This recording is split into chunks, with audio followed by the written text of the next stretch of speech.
Major change tonight for property owners in Rincon after nearly 3 decades without a city millage rate. The proposal has drawn concern from residents, especially seniors and those living on fixed incomes. WSAV's Isabella Baez was at tonight's meeting and breaks down what the decision could mean for homeowners. Rincon city officials unanimously voted to approve a millage rate increase for the first time in 28 years, raising property taxes by 100%. This is a fair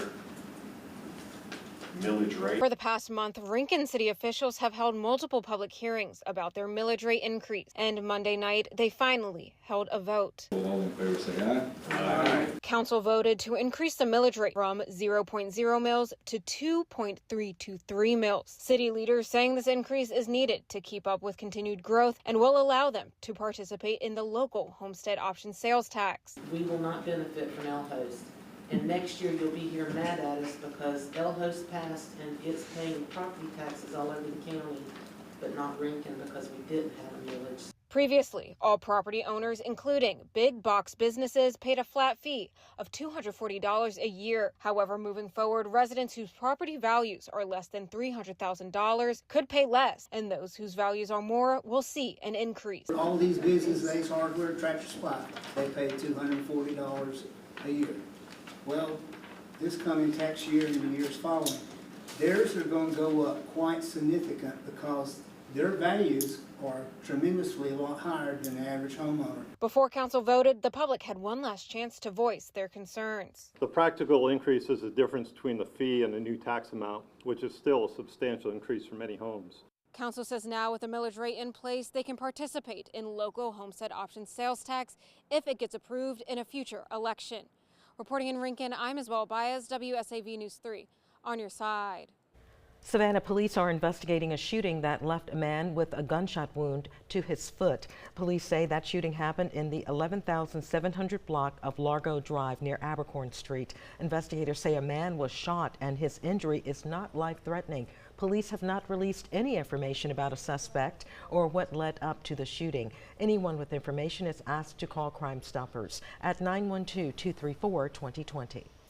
Chatham County police say one man was stabbed and then the alleged attacker was shot. Police say 47-year-old Kevin Ramage is in custody facing an aggravated assault charge. Investigators say it started around 6:45 last night on a sandbar near Shad Road, close to the Bryan and Chatham County line. The victim told police he arrived on a jet ski when Ramage confronted him. He says as he tried to leave, Ramage stabbed him. Police say the victim then pulled out a gun and fired, hitting Ramage. The victim left on his jet ski and met law enforcement and EMS at Morgan's Bridge. Ramage was dropped off at a nearby fire station, then taken to a hospital. Police say he will be served with an aggravated assault warrant and then transferred to the Chatham County Detention Center.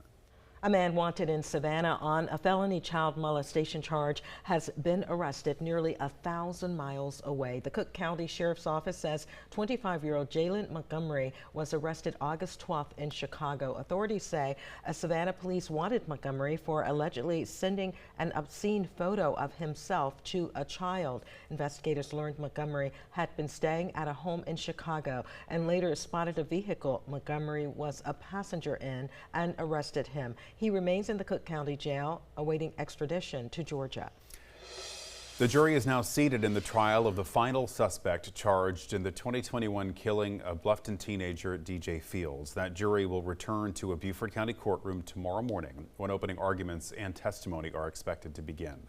Messiah Anderson was just 15 when investigators say he was one of 3 teens who opened fire on Fields' car, killing the recent high school graduate in what investigators called a case of mistaken identity. Before the jury hears the case, the judge is expected to rule on whether one of the other suspects will have to testify. Jimmy Green pleaded guilty to murder and is serving 40 years in prison for firing some of the deadly shots. Green says he does not want to testify against his friend. His attorney argues testifying could incriminate Green and expose him to more legal trouble. 14th Circuit Solicitor Duffy Stone argues Green should not have that concern. I'm not charging Jimmy Green with any other charges, period. He is currently in prison for 40 years. He receives a day-for-day sentence on that. I have no intention of pursuing anything against Jimmy Green for anything he would say. I appreciate the solicitor's representations in the office of the court. He has no interest in further prosecuting, but those representations, frankly, Your Honor, aren't good enough. It's not that I'm disputing Mr. Stone's word, it's the potential for jeopardy that matters. Court resumes tomorrow morning at 9:30, and WSAV will be there as the case moves forward with the latest on air and online.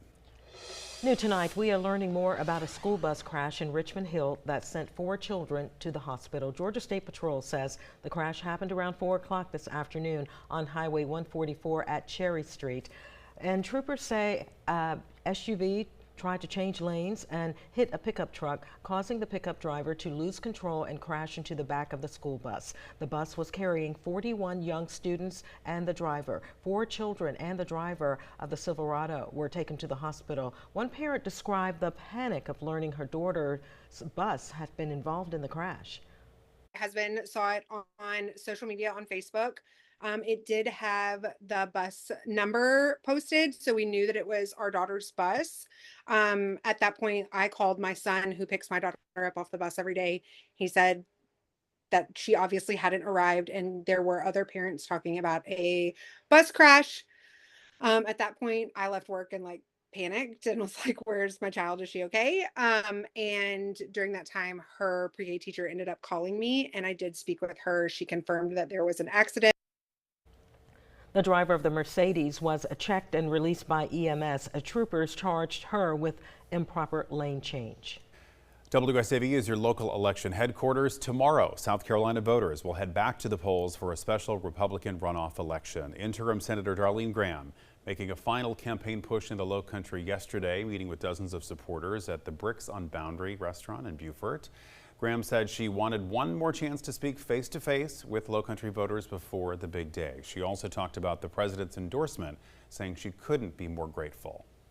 It's surreal. It was absolutely amazing. It was an honor. Super excited to have his support and his endorsement. My goal is to try to get out and meet as many people in South Carolina as I can to know what's important to them, what's important to the voters, because I want to earn their vote. Meanwhile, her opponent, Representative Ralph Norman, kept a lower profile over the weekend. In a recent interview, Norman said he believes President Trump chose not to endorse him because Norman backed Nikki Haley during the presidential campaign. Surprised that he didn't endorse you? I really was. And I called him. I said, Mr. President, I like your endorsement. And he said, you know, the Haley thing came up, and I said, I don't apologize for that. He brought it up. Yeah, and I said, that's fine. It's such a thing as loyalty. Despite that, Norman says he believes his relationship with President Trump is still good. Polls will be open statewide tomorrow from 7 to 7. If you're in line by 7 at night, you will be allowed to vote. Remember, if you voted in the June Democratic primary, you are not eligible to cast a ballot tomorrow. The winner will take the place of the late Senator Lindsey Graham and go on to face Democrat Dr. Annie Andrews in November. For more information about this year's elections as we head toward the November midterms, head to wsav.com/electionhq. For service members leaving the military, finding a job can be one of the biggest challenges of returning to civilian life. And now a local project is using artificial intelligence to help make that transition easier. Andrew Riley says the idea came while he was starting a business and looking to hire veterans, only to find existing job boards were not meeting his needs, so he created his own. Riley says one of the biggest challenges facing transitioning service members is explaining their military experience in terms civilian employers understand. Sergeant Tapp uses AI to translate military experience and job skills into civilian-friendly resumes and cover letters.